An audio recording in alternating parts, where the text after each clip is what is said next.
New Zealand vlogger guys, naparaan ako dito sa may Fitzpatrick area, near in Orotown here in New Zealand. Ito malapit sa Blue Shot Over po.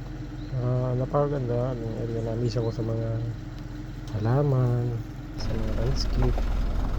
Napakaganda ang kulay ng damo.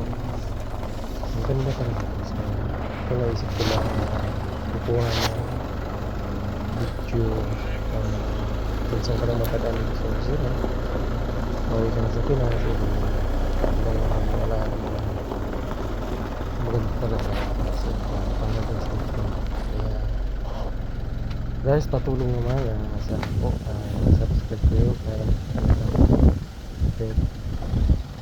huwag lang subscribe tsaka ito. Yun lang po mga guys, mga kapatid Pilipino dyan, Philippines, sa mga buti. God bless po sa inyo lahat.